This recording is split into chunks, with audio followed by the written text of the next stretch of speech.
Today we are going to dive into possibly one of the most controversial club takeovers in the Premier League, that of Newcastle United's. The £300 million acquisition of Newcastle United has received an overwhelmingly positive reaction from the team supporters.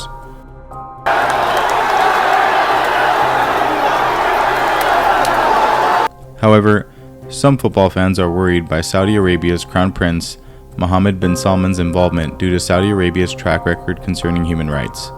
Before we forget, please subscribe to the channel and hit the like button.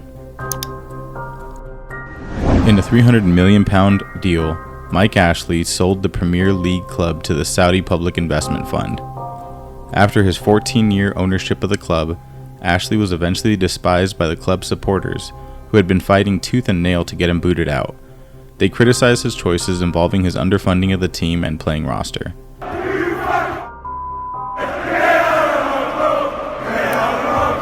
Under his ownership, resources had not been quite as bountiful in recent seasons, but the situation swiftly changed in October 2021 when the new consortium took possession with the promise of turning the club's fortunes around and making it one of the major contenders in English and European football with the likes of Manchester City and Liverpool.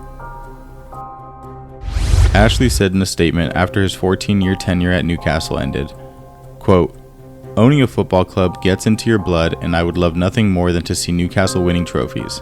End quote.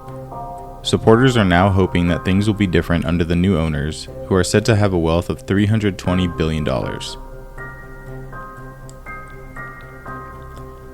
In a news release, Newcastle United expressed its happiness with the purchase, adding that it, quote, "benefits all stakeholders and will leave Newcastle United well positioned to follow a clear, long-term strategy," end quote. Due to the club's ownership group's enormous funds, which on paper can outspend other teams, Newcastle United is now regarded as one of the richest clubs in the world. To guarantee that the Magpies easily dodged the prospect of relegation, they exercised this financial power during the January 2022 transfer window, spending more than any other team in Europe. Due to the financial stability of the club under Ashley's reign, the club have around 3 years now where they can afford to spend big on their upcoming transfer markets with limited implications over financial fair play.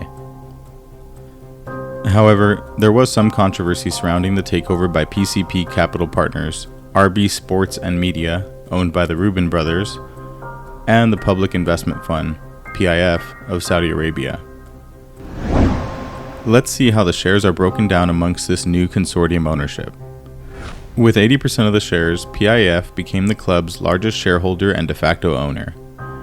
Yasir Al-Rumayyan, the governor of PIF and chairman of Newcastle, has served as the organization's public face. One of the biggest oil and gas businesses in the world, Saudi Aramco, also has him as their chairman. 10% of the shares are received by PCP Capital Partners. The company is owned by Amanda Staveley, who in 2008 assisted Sheikh Mansour in acquiring ownership of Manchester City. The Reuben brothers, two successful British businessmen, received the remaining 10% of the shares. This agreement featured a geopolitical dispute and serious human rights problems, and even brought the British Prime Minister into the discussion, taking more than a year to be accomplished.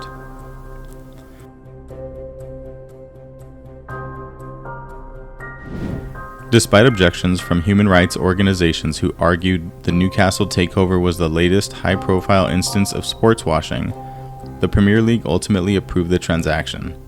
Saudi Arabia had to agree to crack down on piracy to clear the final obstacle, which threatened Premier League rights holder and broadcast partner beIN Sports of Qatar.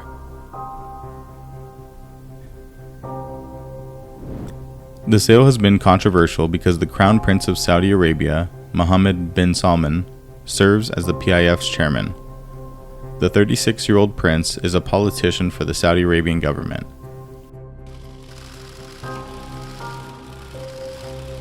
A journalist who is critical of the Saudi government, Jamal Khashoggi, was killed on his orders, and he has been charged with ordering it.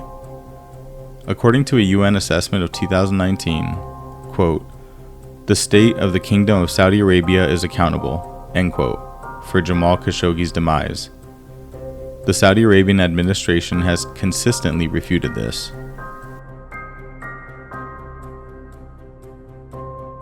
Human rights organizations, most notably Amnesty International, opposed the move. According to BBC, Amnesty International CEO Sasha Deshmukh stated that his group had, quote, urged the Premier League to amend its owners and directors exam to address the human rights issues, end quote, before the acquisition was finalized. Amnesty International informed the Premier League that Saudi Arabia is using, quote, sport washing, end quote, to try to repair its image. According to Deshmukh, quote, an affiliation with a top-tier football club is a very tempting means of rebranding a person or country with a tarnished reputation, as with Formula One, elite boxing, golf, or tennis, end quote. This deal has been more about sports washing, the reputation of Saudi Arabia. Despite all of this controversy, the consortium's leader, Amanda Staveley, promised to turn Newcastle into a team that challenges for titles and Champions League football after the takeover. She had this to say concerning the takeover. Yes, we have deep pockets, but we have to be commercially sensible in terms of there are rules around investment in the Premier League. We have to keep within those, and we're fully aware of that. But we're going to invest at every level, and I think that Mike knew we would be good caretakers going forward. End quote. This was evident from the assignment in the promising young English manager Eddie Howe and their first big money purchases during the 2022 winter transfer market to bring an exciting breath of fresh air to the club's stagnant form.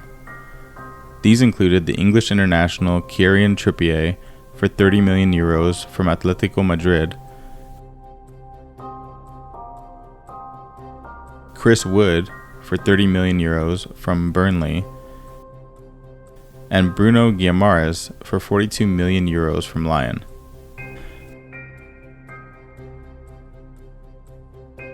That brings an end to today's video.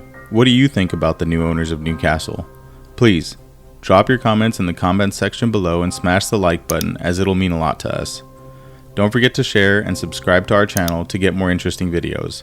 You can also click on the bell icon to turn on post notifications so that you can get an alert anytime we drop a video. Bye for now.